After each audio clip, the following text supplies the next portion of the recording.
John, about the way you feel Andrew has played tonight and basically has kind of played all season, maybe especially compared back to this time last year. Well, it was funny. I told him he made passes to – he had a shot, another guy had a shot. He is a better shooter than who he was passing it to. I said, you got to shoot that. You got to be down and ready and shoot it. And he looked at me and smiled. He said, I'm a playmaker. And I laughed back at him. I said, I understand. You just got to figure this out. You got to know when you got to score, and you got to know how you're creating shots for his teammates. Alex was sick today. You know, you knew he was going to struggle. He hadn't practiced with us. He did a little bit yesterday. He struggled. But I thought everybody – Marcus Lee struggled a little bit today. I don't understand what his deal was, but he struggled a little bit. But the other guys I thought really played, and, no one played 20 minutes, or Alex played 20 minutes, and Tyler played 20. Well, now I see Trey and Dakari played 20. But they're sharing. And the story, everybody wants to talk about defense. They all want to talk about the energy the kids play, the block shots and the length. And the story is you have 10 guys sharing minutes. That's the whole story.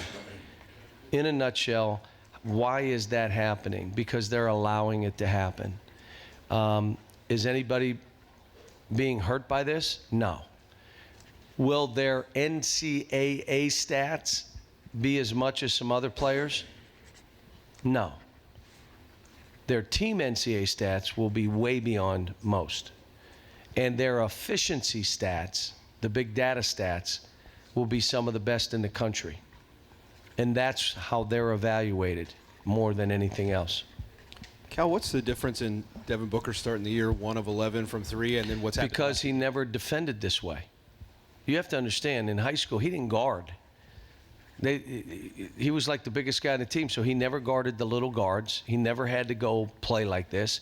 So now he's playing and absolutely running up and down, sprinting up the floor, staying in a stance, playing with great energy, and then trying to shoot a ball.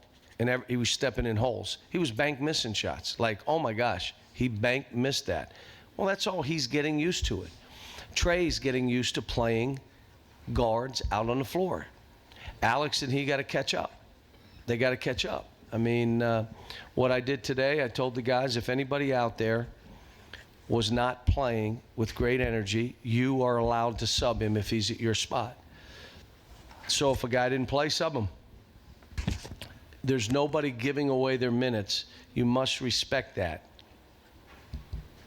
John, Dakari shot free throws really well today. What did you think of that? Why do you think he would get? I don't know. You'll have to ask him, but I'm happy for him. He does want to play, and he knows I'm not playing him at the end of a game if he can't make free throws. So he's making them, and now Carl's missing them.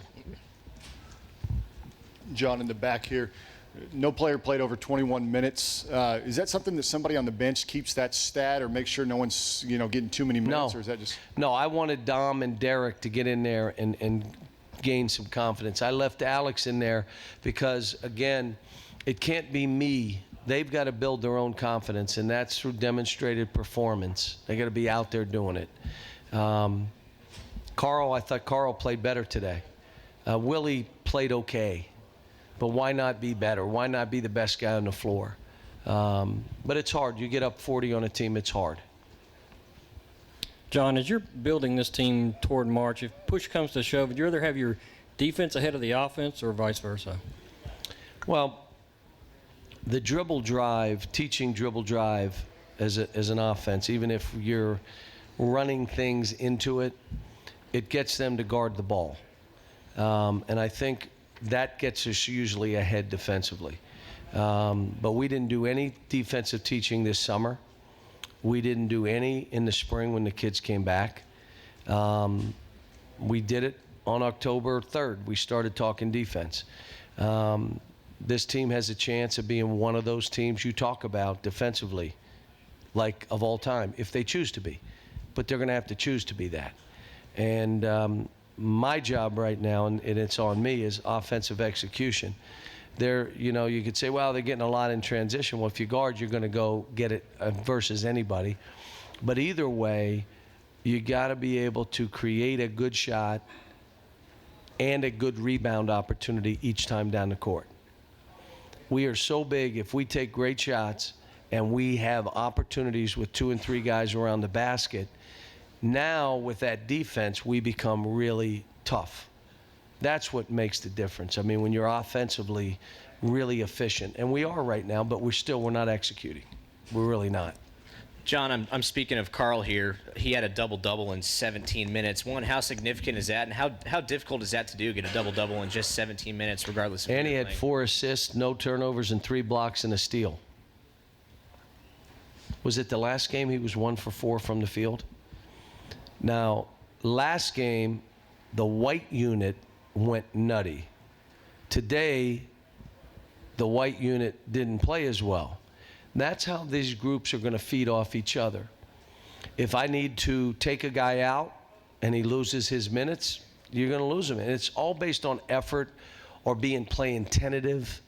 You got to go play. You're playing 20 minutes, 21 minutes, 22. You have to play. You got to go. And if you're being tentative even if it's because of me, you're being tentative. That doesn't matter. You're still not going to be in. You've got 20 minutes. See, the greatest thing is a lot of guys, I need some time to get going. How much? About 7 minutes. Really? Yeah, I need about 5 shots and then What? Well, those are players who don't play on winning teams or winning programs.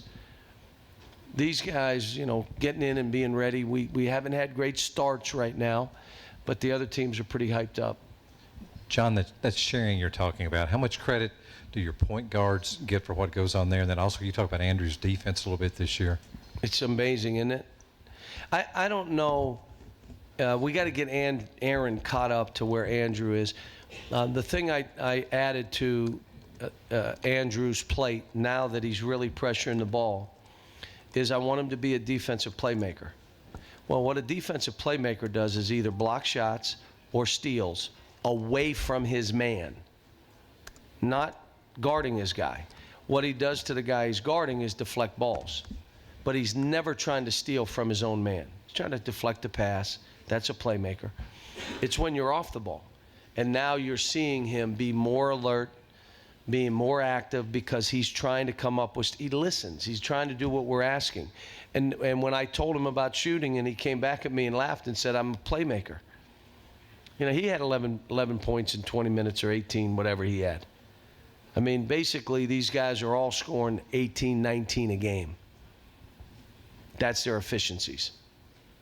Cal, you've got players actively talking about, wanting to be the best defensive team in the country, about, the goal was to not allow any points in the second half against the team. How do you get a whole group bought in that way, taking that sort of pride in their defense? It just tells a lot about who they are. I'll come back to this. In this day and age, every one of these kids has pro aspirations and pro potential, and they're draftable players, and they're doing this for each other. This is crazy. That's why I say for anybody in our society where everybody talks about the me and mine and narcissism and all that, why wouldn't you root for this to happen and be good? I don't understand why you wouldn't root for this. You're not rooting for Kentucky or me. Okay. Short of that, why wouldn't you root for this? Most of us do care about society. Now Jerry's going to write that I think I'm changing society. I don't, Jerry. I'm just making a point that people should want to see this work. That would go over good on Good Morning Yes, America. it would. That's where you should have said it, not here. It wasn't. It was on. It went on Today Show. Good Morning America cut us off, but Today Show ran with it. How much do you struggle or deal with the idea of trying to be as efficient as possible and really go for the throat with not humiliating the other team? Well, the issue becomes, I've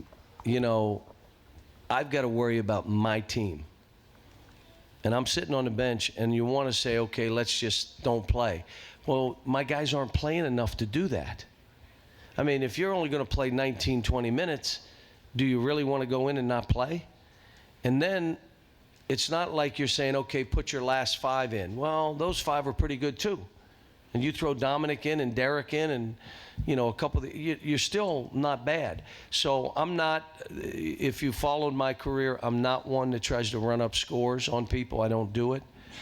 But this is a unique situation, and all I'm doing is coaching my team. We're going to have to play games like we did with Kansas and Providence coming up, and Texas, and we got a Louisville game, we got a North Carolina game, we got a UCLA game. I mean, we got hard games that we're going to have to play 40 minutes. So I can't come out in this game and say, let's play 30 and let's stop playing. We just got to finish it out, and I'm hoping, I'm half the time rooting for them to make baskets. Cal, you guys had a prolonged stretch in their first half where you looked pretty good against the zone. Have you done anything different with it in practice or changed anything? Well, the way they played, I watched last year's tape, and you had to attack them on the baseline, and that's what we did. So the guy, again, I mean, without a whole lot of practice, we show them the video, we talk about it in the walkthrough. I show them, and they come out and perform. This is a unique group because they're really intelligent kids, and they got great hearts. I mean, it's the only reason this is happening is they're allowing it to happen. And this was not done for me to be a genius. This was done because we're trying to take care of 10 guys. Now, they must respect the minutes they're getting. If not, they're going to get less because the guy on the bench is just going to go in for them. Say, I'm not giving you minutes if you're not going to play. Compete. Quit being tentative. Play hard, or I'm going back in. And they're not going to do it in a mean way, but they understand that. Today, the one unit was really on the bench getting on each other because I took them out because we had 2 guys not playing. And they were like all over them. Like, come on, man, you're costing me minutes too. John, Coach Cross said it was very possible you guys would go undefeated.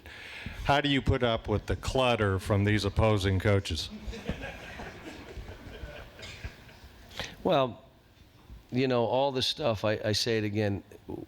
Coach Hall told me when I said, you know, the 100-pound jacket, he said, coaches wear that 100-pound jacket too. And you got to deal with all that same stuff. All I'm doing is focusing on this team. I'm focusing on individuals. What can I keep adding to their game? And then I'm looking at our team. How do we become a better execution team offensively? How do we continue to play with this kind of energy? And what other tweaks can we give the defense? What can we do? Because, folks, I'm going to have to keep this team engaged all year. And right now we're ahead defensively. So I need to start adding stuff. And even if it's little things, to make them think so that they don't get into that rut of just hearing the buzz. Zzz, like, I'm making them think. I'm making them be engaged. Those are the kind of things we're going to have to do as the year goes on.